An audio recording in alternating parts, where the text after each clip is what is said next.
ভেবি সাদিক কায়েম সহ ছাত্র জনতা, শিবির জনতা তারেক রহমানকে যে কঠিন বার্তা দিয়েছে, তারেক জিয়া সেই বার্তায় ভয় পেয়েছে। তিনি অবশেষে সঠিক লাইনে আসলেন, বাধ্য হলেন। তবে হ্যাঁ, তারেক রহমানের এই সঠিক লাইনে আসাটা সাদিক কায়েমরা আঙ্গুল বাঁকা করে তারেককে লাইনে এনেছে। টাইম ম্যাগাজিনের ভাষায় বকে যাওয়া পুত্র তারেক রহমান খাম্বা। তিনি inter pass, university drop out এই শব্দ ব্যবহার করেছে টাইম ম্যাগাজিন, আমি বললাম। এই তারেক জিয়াকে কিভাবে সাইজ করতে হয়, কিভাবে লাইনে আনতে হয়, এটা সাদিক কায়েমরা ভালোভাবে জানেন। কারণ এই সাদিক কায়েমরা শেখ হাসিনাকে লাথি দিয়ে দিল্লি পাঠিয়ে দিয়েছেন। তো সেখানে তারেক রহমানকে লাইনে আনা তো তাদের পক্ষে তেমন বড় কিছু না। একটা কথা আছে কিন্তু, সব পাখি মাছ খায়, মাছ রাঙ্গার দোষ হয়। এই মুহূর্তে বাংলাদেশে অনেক ধরনের ঘটনা ঘটছে। তো প্রতিটা ঘটনার পেছনে আওয়ামী লীগ সরকার আমলের মতন যখনই কোনো ঘটনা ঘটতো, একটু দাড়ি টুপি থাকলে জামাত, আর যদি দাড়ি টুপি না থাকতো এটা বিএনপি। অর্থাৎ এক কথায় বিএনপি জামাত, বিএনপি জামাত, বিএনপি জামাত। শুনতে শুনতে কানগুলো ঝালাপালা হয়ে গেছিল। তো এই সরকারের আমলেও যারাই বক্তব্য দিচ্ছেন, বাংলাদেশে যখনই কোনো ঘটনা ঘটছে তখনই আওয়ামী লীগ, যুবলীগ, ছাত্রলীগ কোথাও না কোথাও একটা ট্যাগ কিন্তু পড়ছে। এতে হয় কি, মূল অপরাধী যারা বিভিন্ন সময় তারা কিন্তু পার পেয়ে যায়, আবার হয়তোবা তারাও ঘটায়, কার কথা এখন বলার সুযোগ নেই। নির্বাচনকে কেন্দ্র করে সারা বাংলাদেশে নানান অস্থিতিশীল ঘটনা ঘটবে, আর এর মধ্যে সবচেয়ে গুরুত্বপূর্ণ দুর্যোগপ্রবণ এরিয়া হিসেবে টার্গেট করা হয়েছে গোপালগঞ্জকে। তবে গোপালগঞ্জে গতকালকে মানে আজকে রাতে যা ঘটছে, এ থেকে স্পষ্ট বার্তা যে আগামী নির্বাচনে গোপালগঞ্জ এরিয়াকে খুবই নজরদারিতে রাখতে হবে। তারেক রহমানের উপরে কি আস্থা ইন্ডিয়ানদের দেখেছেন? হাসিনার উপরে বেলা এত আস্থা ছিল না ইন্ডিয়ার। আসলে তো বিএনপির উপরে আস্থা থাকারই কথা। এই বিএনপি তো ইন্ডিয়াতে থাকা হাসিনা ফিরে আনিছিল। এই বিএনপি তো 15 আগস্টের বিপ্লবীদের দেশ ছাড়া করেছিল। এই বিএনপি আরামসে তাদেরকে হাসিনার হাতে তুলে দিছে যেন ফাঁসি দিবার পারে। এই বিএনপি হাসিনার দুঃশাসনকে দীর্ঘায়িত করছে। ঈদের পরে আন্দোলন, ঈদের পরে আন্দোলন বইলা বইলা পুরা জাতির জীবন থেকে 16টা বছর কেড়ে নিচ্ছে এই বিএনপি। আমিরে জামাত, বাংলাদেশ জামাত ইসলামের আমির ডাক্তার শফিকুর রহমান সমুচিত জবাব দিয়েছেন। তারেককে আর কোনো ছাড় নয়, বিএনপিকেও আর কোনো ছাড় নয়। বিএনপিকে জামাত অতীতে অনেক ছাড় দিয়েছে, জামাতের অনুকম্পায় বিএনপি এত দূর এসেছে। তাহলে বিএনপি কালের বিবর্তনে কবে হারিয়ে যেত, কোনো খবরই থাকতো না। খালেদা জিয়াকে তো মেরে ফেলতো ভারত, জামাত যদি বিএনপির সাথে না থাকতো। ক্ষমতায় আসা জীবনেও ক্ষমতার মুখ দেখা লাগতো না, জামাতের অনুকম্পা এসেছে। এবং বিএনপির অনেক অপকর্ম, দুর্নীতি জামাত দেখেও ভিন্নভাবে সমাধান করার চেষ্টা করেছে। জামাত করেছে এভাবে, যেমন জামাতের আমির ডাক্তার শফিক সাহেব গতকালকে খুব গোস্বা করে বেশ কিছু কথা বলেছেন। আমার কাছে মনে হয়েছে যে কথাগুলো যৌক্তিক। কেন এই কথাগুলো তিনি বললেন? গেল পরশুদিন সম্ভবত তিনি কোন একটা প্রোগ্রামে গেলেন।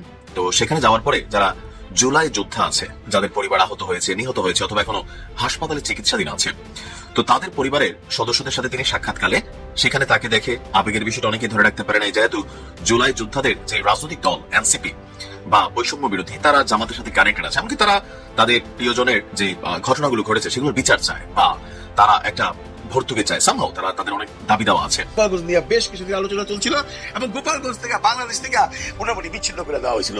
গোপালগঞ্জের মানুষ মনে করতো তারা বাংলাদেশের বাইরে, অনেকে বসে এখান থেকেও বলছে যে তোমরা আলাদা, আমরা আলাদা। আসলে কি তাই? গোপালগঞ্জ কি বাংলাদেশের বাইরে? না, গোপালগঞ্জ বাংলাদেশের একটা অংশ। গোপালগঞ্জের মানুষরা বাঙালি, গোপালগঞ্জের মানুষরা আমাদের ভাই। কিন্তু এই মিথটাকে কেউ এখন পর্যন্ত এতদিন যাবত, এই প্রায় 17-18 মাস যাবত কেউ এটা ক্লিয়ার করতে পারেনি। এই কনফ্লিক্টটা মেটানোর মতো কোন রকম প্রক্রিয়া এই গভর্নমেন্ট নেই, কেউই নেই। সবাই তো ভাবছে যে নেক্সট ইলেকশন আসুক, কোনো একটা মীমাংসা হবে।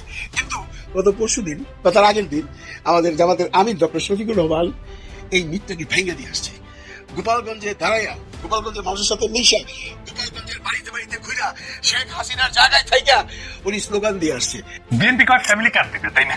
আর মাঠে যায় কয় তাদের কর্মীরা এই কার্ড এটিএম এ দিলে টাকা চলে আসবে, টাকা টাকা, খালি টাকা আর টাকা। শুনেন,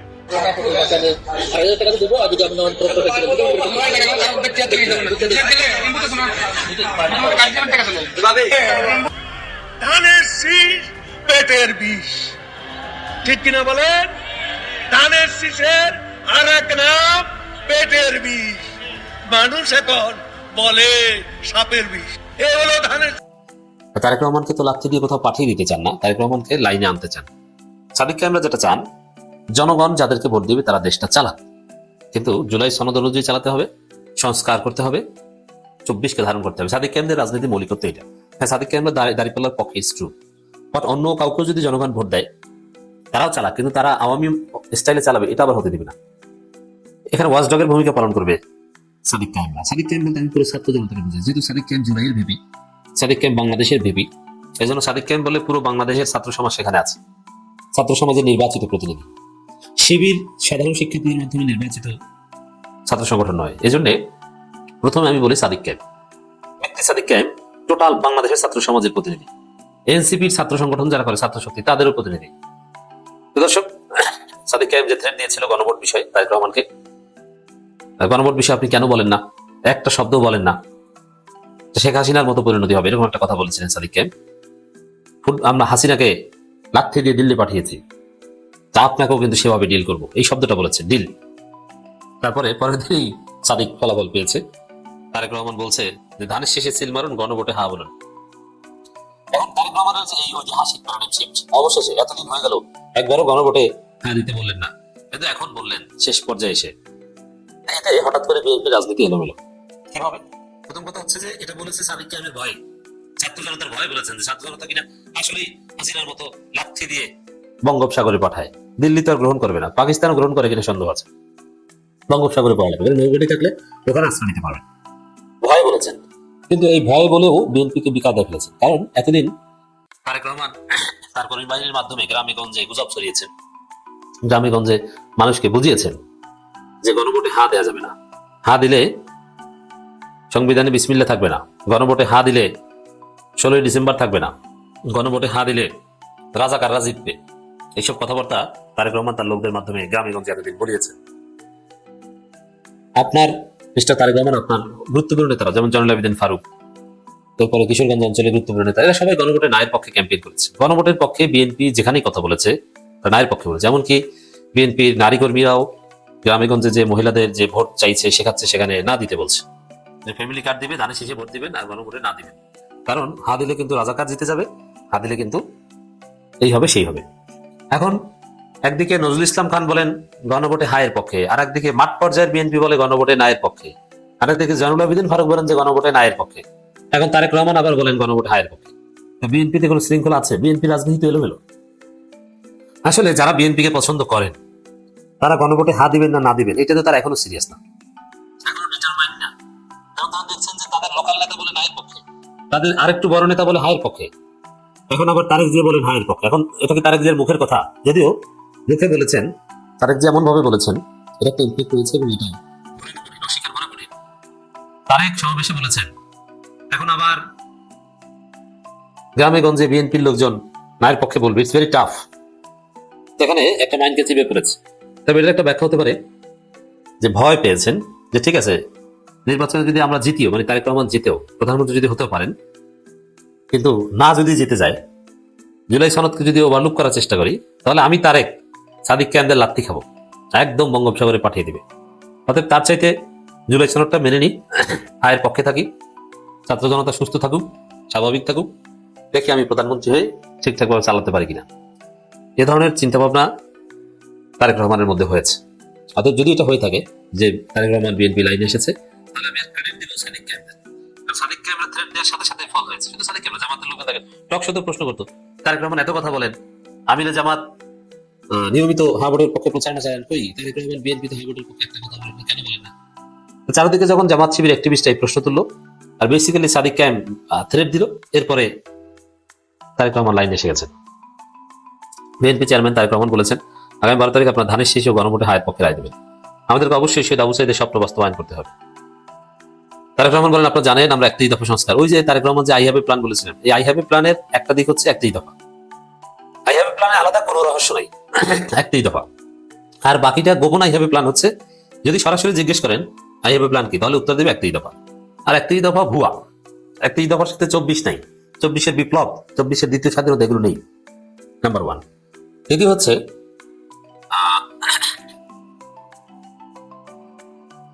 আই হ্যাভ এ প্ল্যানের গোপন রূপ হচ্ছে নারীদের হেনস্থা করো, নারীদের উপর হামলা করো, এই করো সেই করো। তবে নারীদের উপর হামলার ফল বিএনপি পেতে শুরু করেছে।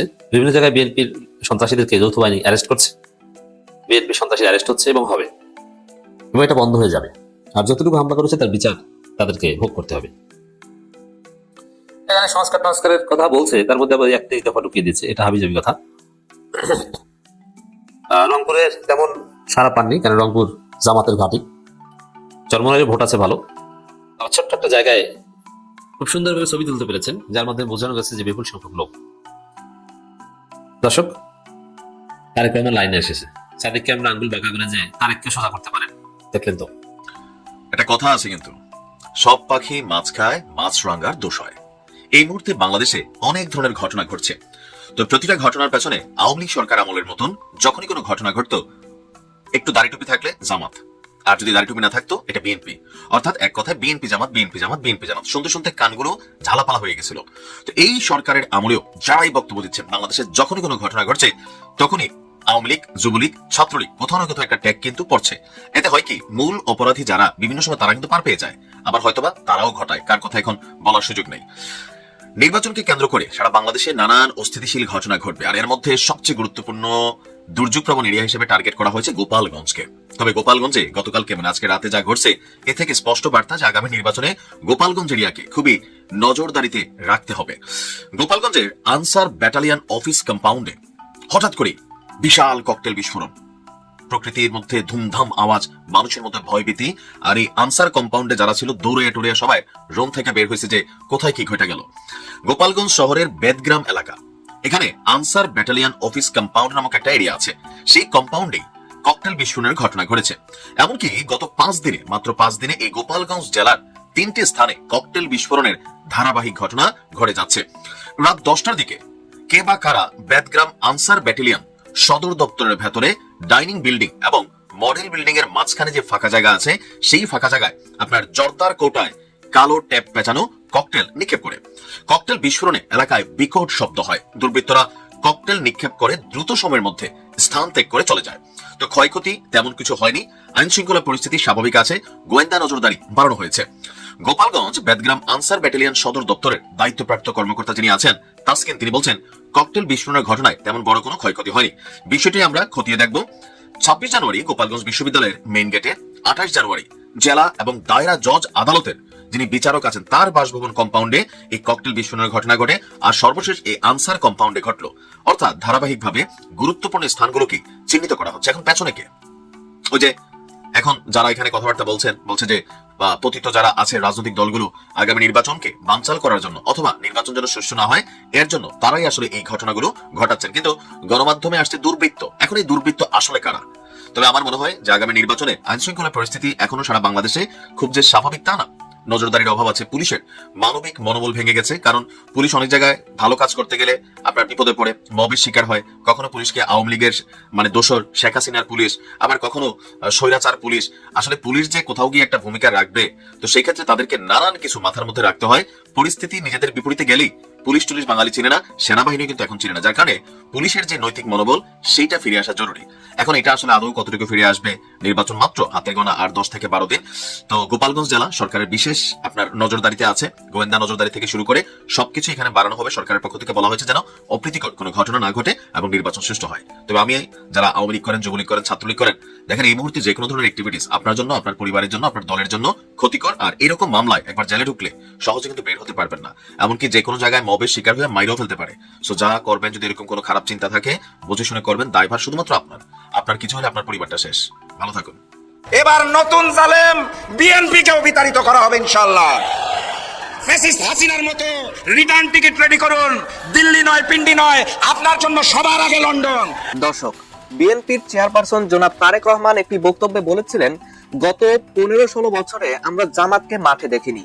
দর্শক, সেই বক্তব্যটাকে কেন্দ্র করে 11 দলীয় জোটের রাশিদ প্রধান বলেছেন, আওয়ামী লীগকে যেভাবে দেশ ত্যাগ করতে বাধ্য করেছি বা দেশ থেকে তাড়িয়েছি, ঠিক সেভাবেই নতুন জালেম বিএনপিকেও বাধ্য করব।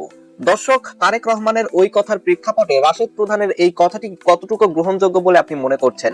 তারেক রহমানের কথাটি ছিল, গত 15-16 বছরে আমরা জামাতকে মাঠে বা আন্দোলন সংগ্রামে কখনোই দেখিনি। সেই বক্তব্যের প্রতিবাদ স্বরূপ রাশিদ প্রধান বললেন যে আমরা পুরাতন জালেমকে দেশ ত্যাগ করতে বাধ্য করেছি বা দেশ থেকে তাড়িয়েছি, এবার নতুন জালেমকে দেশ ত্যাগ করতে বাধ্য করব বা তাকেও লন্ডনে যেতে হবে, পালিয়ে যেতে হবে। তো দর্শক, কি মনে করছেন আসলে তার বক্তব্যটুকু কতটুকু সঠিক হয়েছে সেটা অবশ্যই কমেন্ট করে জানাবেন। দর্শক, এরই সাথে সাথে ভিডিও শুরুতে আপনাদের আরো যে ভিডিওগুলোর অংশ বিশেষ দেখিয়ে শুরু করেছিলাম, সেই ভিডিওগুলোর বিস্তারিত আলোচনা দেখাবো। তবে তার আগে বলি, যারা এখনো চ্যানেলটি সাবস্ক্রাইব করেনি সকলে চ্যানেলটি সাবস্ক্রাইব করে পাশে থাকা বেল আইকনটি বাজিয়ে দিবেন। আর যারা ইতিমধ্যে সাবস্ক্রাইব করে গেছেন তাদের সকলকে অসংখ্য ধন্যবাদ। তো চলুন একটি লাইক দিয়ে আমরা ধারাবাহিকভাবে সবগুলো ভিডিওর বিস্তারিত আলোচনা দেখে আসি। ওই যে লন্ডন থেকে এক নতুন মুফতি এসেছে, জানেন তো আপনারা?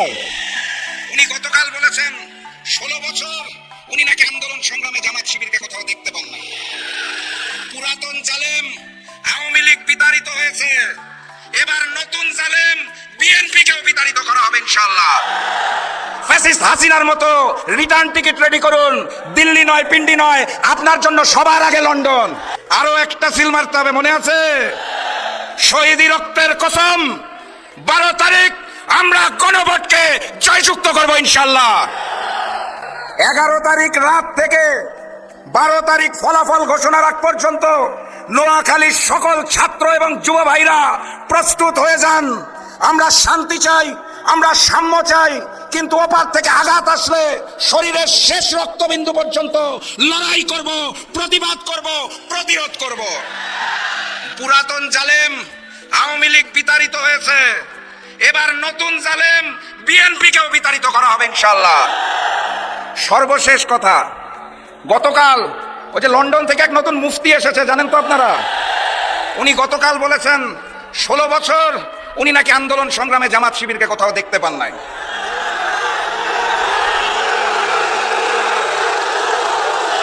আমি বলি কিভাবে দেখবেন? দেখার তো আপনার উপায় ছিল না, আপনি নিজেই তো পলাতক ছিলেন 17 বছর। 17 বছর ভিডিও কলে রাজনীতি করে জনগণ আপনাকে গুপ্ত বলে, সেই দুঃখে এখন আপনি জামাত শিবিরকে গুপ্ত বলতে চান। ওই শেখ হাসিনার বয়ানে বাংলাদেশের রাজনীতি চলবে না। দিল্লির চশমা চোখ থেকে খুলে বাংলাদেশের রাজনীতি করুন, আপনাকে আমন্ত্রণ জানাবো। নতুবা ফ্যাসিস্ট হাসিনার মতো রিটার্ন টিকিট রেডি করুন, দিল্লি নয় পিন্ডি নয়, আপনার জন্য সবার আগে লন্ডন। চলমান পরিস্থিতিতে ডক্টর ইউনূস সরকার ও বিশেষ করে স্বরাষ্ট্র মন্ত্রণালয় অসাধারণ নজিরবিহীন পদক্ষেপ, কিন্তু বিএনপির কারণে সবকিছু এলোমেলো হয়ে যাচ্ছে। দর্শক, ডক্টর ইউনূস সরকার যথেষ্ট আন্তরিক ছিলেন এবং এখন আছেন, কিন্তু তাদের কথা প্রশাসনের একটা অংশ শুনছে না, পুলিশ শুনছে না, সেনাবাহিনীর একটা অংশ শুনছে না। উপদেষ্টা পরিষদের মধ্যে যারা বিএনপি দালাল, তারা পরিবেশ নষ্ট করার জন্য দেয়, তারা সুষ্ঠু এবং কারচুপি নির্বাচন করছে। দর্শক, এই পরিস্থিতিতে ডক্টর ইউনূস সরকার কি করেছে, তাদের কি প্রস্তুতি, আমি আপনাদেরকে জানাবো। যে এত কিছু পরও চলমান পরিস্থিতিতে ডক্টর ইউনূস সরকারের যে প্রস্তুতি, বাংলাদেশে রক্ত ঝরছে, লাশ পড়ছে, এদেশে নারী নির্যাতন হচ্ছে, নারীদের কোপানো হচ্ছে, তাদের পোশাক খুলে নেওয়া হচ্ছে, বড় বড় নির্যাতন চালানো হচ্ছে তাদের পরিকল্পনায়। তারপরও ইউনূস সরকার ওয়াজ আন্তরিক যে তারা একটা সুষ্ঠু নির্বাচন উপহার দেবে, কিন্তু স্বরাষ্ট্র উপদেষ্টা অলরেডি ব্যর্থতার পরিচয় দিয়েছে। বিএনপি সন্ত্রাসীদের বিরুদ্ধে ব্যর্থ স্বরাষ্ট্র উপদেষ্টা কোনো পদক্ষেপ নিতে পারেনি। কয়েক মাস যাবৎ তারেকের গুন্ডা বাহিনী ঢালাও ভাবে নারীদের উপর হামলা করছে, নারী নির্যাতনকারী একটা দল, এবং ওরা ওদের বউকেও পিটায়। কিন্তু এই ফৌজদারি অপরাধের বিরুদ্ধে স্বরাষ্ট্র উপদেষ্টা কিছু করতে পারেনি, কিছু করতে পারেনি, করতে হবে। এর মানে এই নয় যে আমরা পিছু হই। এখন নির্বাচন না হলে বিএনপির লাভ, কারণ তারা তাদের পরাজয় লজ্জা রাখতে পারবে। দেখেছেন না, সিলেট শাহজালাল বিজ্ঞান ও প্রযুক্তি বিশ্ববিদ্যালয় ছাত্র সংসদ নির্বাচন বন্ধ করে দিয়েছে তারেক, কেন? পরাজয়ের লজ্জা ঢাকতে। এইভাবে পরাজয়ের লজ্জা ঢাকতে জাতীয় নির্বাচন বন্ধ করে দিতে চাই বিএনপি। আর এই জন্যই দেশের লাশের রাজনীতিতে মেতে উঠেছে বিএনপি। তারা নিজেদেরকে হত্যা করে এখন প্রতিপক্ষকে হত্যা করা শুরু করেছে। বাংলাদেশের গণতান্ত্রিক অভিযাত্রার প্রথম শহীদ জামাত নেতা নির্বাচনী প্রচারণায় তাকে টার্গেটেডলি ঠান্ডা মাথায় তারেক বাহিনী, তারেকের রেলি দেয়া গুন্ডা বাহিনী হত্যা করেছে। এটা তারেকের নির্দেশ ছিল। তারেক রক্ত খেতে বাংলাদেশে এসেছেন। এই সামরিক পরিস্থিতিতে ডক্টর ইউনূস সরকার ওভারঅল আন্তরিক, এটা মনে হলো। সেনাবাহিনী কিছুটা হলো আগের চাইতেও নিরপেক্ষ মনে হলো। আমরা স্বরাষ্ট্র উপদেষ্টাকে দায়ী করতে চাই। এই স্বরাষ্ট্র উপদেষ্টা ধ্বজভঙ্গ এক উপদেষ্টা, তার বডি ল্যাঙ্গুয়েজই স্মার্ট না। দেখলে মনে হয় ঘুমান, অথবা চেহারা দেখলে মনে হয় চেহারার মধ্যে একটা ভাইব্রেন্ট ভাব থাকে, বডি ল্যাঙ্গুয়েজের মধ্যে একটা মোবিলিটি থাকে, এটা তার মধ্যে নাই। স্বরাষ্ট্র উপদেষ্টা অনেক দক্ষ লোক, মেধাবী, জ্ঞানী, আমি চিনি তাকে, জানি, এবং অত্যন্ত সৎ লোক বটে, কিন্তু বিএনপি দালাল। সমস্যা হচ্ছে এটা, এখানে ঝামেলা করছে বিএনপি। বিএনপি দালালি কেন করবেন? বিএনপি দালালি করতে চাই তাকে এখন ওই একটা রোগ আছে না, কোষ্ঠকাঠিন্য, কনস্টিপিটেশন না কি যেন, তাকে দেখলে মনে হয় যে কোষ্ঠকাঠিন্য হয়েছে। এটা স্বরাষ্ট্র উপদেষ্টার মতো একটা চাঁদরেল পোস্ট, যেই পদে যিনি যান তার মাথা উলে যায়, এটার জন্য তিনি এটা ডিজার্ভ করে না। আমি তো মনে করি স্বরাষ্ট্র উপদেষ্টা বানানো উচিত ছিল মোস্তফা সরোয়ার ফারুকীকে, বুঝিয়ে দিতেন যদি নতুন কাউকে না নেন। ডক্টর খলিলুর রহমানকে সেট করা হয়েছিল, ঠিক করা হয়েছিল, শপথ হবে, শপথের জন্য চিঠি দেওয়া হয়েছে যে ডক্টর খলিলুর রহমান স্বরাষ্ট্র উপদেষ্টা হবেন, কিন্তু বিএনপি ঠেকিয়ে দিয়েছে। আর এই স্বরাষ্ট্র উপদেষ্টা ব্যর্থতার কারণে এখন আমার দেশের নারীদের উপর বিএনপি সন্ত্রাসীরা হামলা করে, একের পর এক তাদেরকে লাঞ্ছিত করে, শারীরিকভাবে আঘাত করে, তাদেরকে কোপায় মাথার উপর করতে। আপনি চিন্তা করেছেন এই ধ্বজভঙ্গ স্বরাষ্ট্র উপদেষ্টা কি করে? ইউনূস আমি দৌড় দিয়েছিলাম, বিরোধ চেয়েছিলেন, কিন্তু বিএনপির চাপে পারেনি। এই জন্য বিএনপির কথা শোনা এটি ছিল ভুল। কিসের বিএনপি? ফান্দে বগা পড়িয়া কান্দেরে, এমন একটা গল্প মির্জা আব্বাসের জন্য। নাসিরউদ্দিন পাটোয়ারির সাথে যখন ফান্দে পড়ে গেছে, আজকে বলতেছে অতীতে বড় বড় রাঘব বোয়ালের সাথে আমি প্রতিদ্বন্দ্বিতা করছি, এরা তো বাচ্চা মানুষ, এদের সাথে কি প্রতিদ্বন্দ্বিতা করব। আসলে তার কিন্তু পায়জামা ভিজে গেছে, গন্ধ বাইর হচ্ছে মির্জা আব্বাসের পায়জামা থেকে, মির্জা আব্বাসের গায়ের থেকে এখন গন্ধ বাইর হচ্ছে, এমন ঘামা গামছে মির্জা আব্বাস।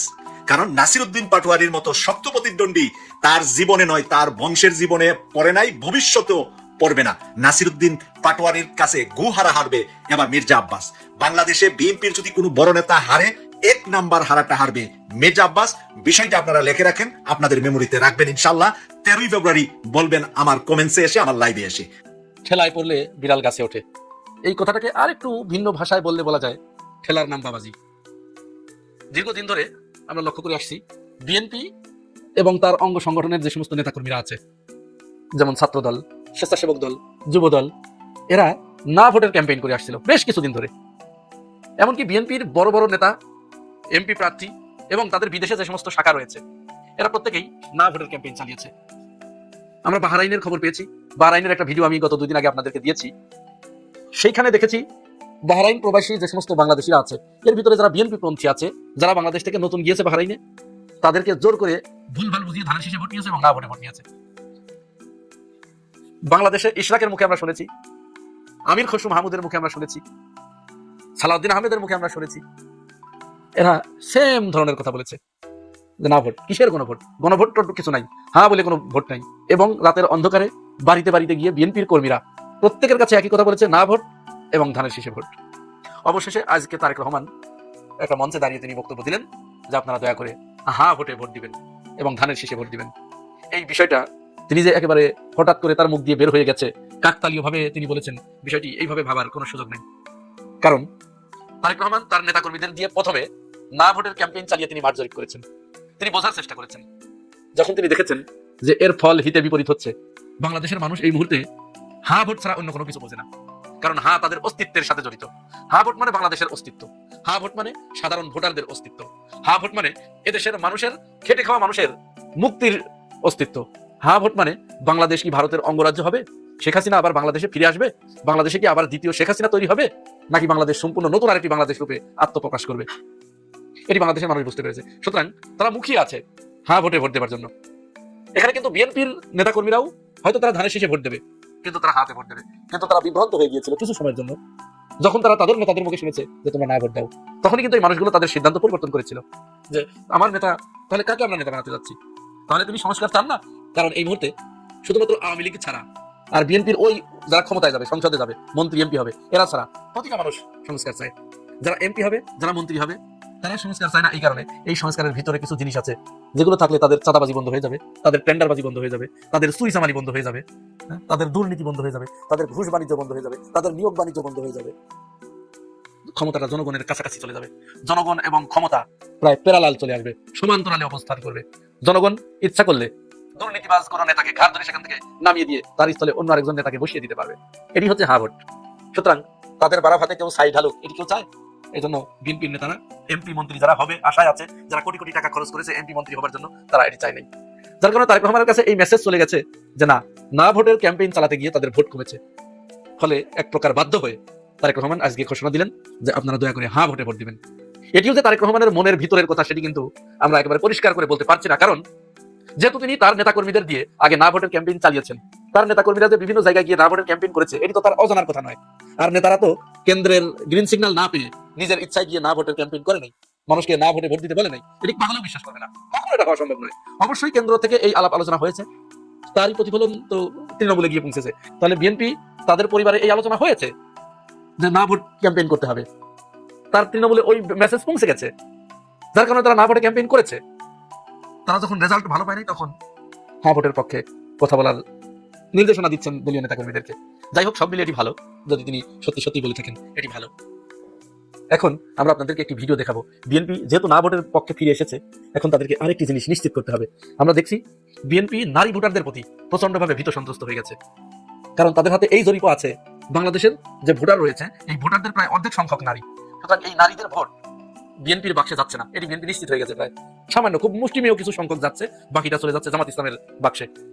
তো এই মেসেজ যখন বিএনপির কাছে গেছে, তখন বিএনপির হাইকমান্ড থেকেই তার দলীয় নেতা কর্মীদেরকে নির্দেশনা দেওয়া হয়েছে যে তোমরা জায়গায় জায়গায় বিভিন্ন জায়গায় যত পারো নারীদেরকে যেভাবে হোক, জামাতের এই নারীদেরকে ভয়ভীতি দেখিয়ে তাদেরকে ভোট থেকে বিরত থাকতে হবে, তাদের যে কোনো ভাবে হোক ভোট ক্যাম্পেইন থেকে তাদের বিরত রাখতেই হবে।